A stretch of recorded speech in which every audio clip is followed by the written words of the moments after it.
मत्ती रचित सुसमाचार 16वां अध्याय। और फरीसियों और सदूकियों ने पास आकर उससे परखने के लिए उससे कहा कि हमें आकाश का कोई चिन्ह दिखा।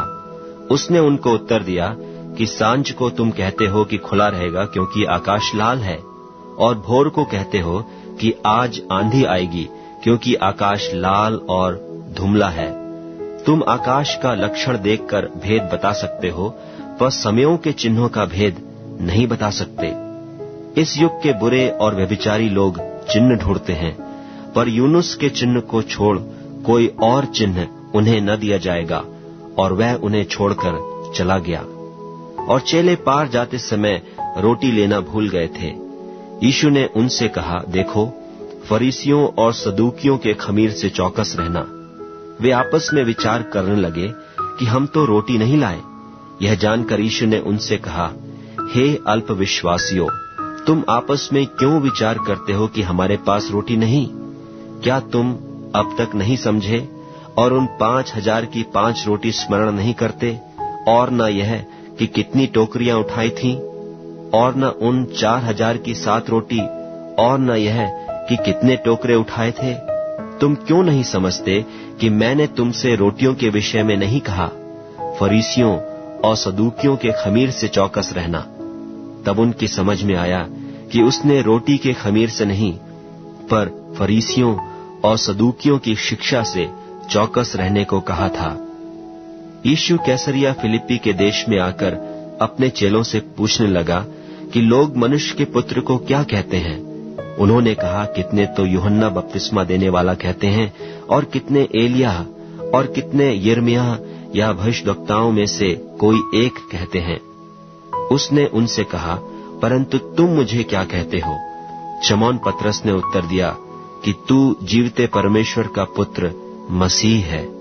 यीशु ने उसको उत्तर दिया कि हे शमौन, योना के पुत्र, तू धन्य है, क्योंकि मांस और लोहू ने नहीं, परंतु मेरे पिता ने जो स्वर्ग में है यह बात तुझ पर प्रकट की है। और मैं भी तुझसे कहता हूं कि तू पतरस है, और मैं इस पत्थर पर अपनी कलीसिया बनाऊंगा, और अधोलोक के फाटक उस पर प्रबल न होंगे। मैं तुझे स्वर्ग के राज की कुंजियां दूंगा, और जो कुछ तू पृथ्वी पर बांधेगा वह स्वर्ग में बंधेगा, और जो कुछ तू पृथ्वी पर खोलेगा वह स्वर्ग में खुलेगा। तब उसने चेलों को चिताया कि किसी से न कहना कि मैं मसीह हूं। उस समय से यीशु अपने चेलों को बताने लगा कि मुझे अवश्य है कि यरूशलेम को जाऊं और पुरनियों और महायाजकों और शास्त्रियों के हाथ से बहुत दुख उठाऊं और मार डाला जाऊं और तीसरे दिन जी उठूं। इस पर पतरस उसे अलग ले जाकर झिड़कने लगा कि हे प्रभु, परमेश्वर न करे, तुझ पर ऐसा कभी न होगा। उसने फिरकर पतरस से कहा, हे शैतान, मेरे सामने से दूर हो, तू मेरे लिए ठोकर का कारण है, क्योंकि तू परमेश्वर की बातें नहीं पर मनुष्यों की बातों पर मन लगाता है। तब यीशु ने अपने चेलों से कहा, यदि कोई मेरे पीछे आना चाहे तो अपने आप का इनकार करे और अपना क्रूस उठाए और मेरे पीछे हो ले।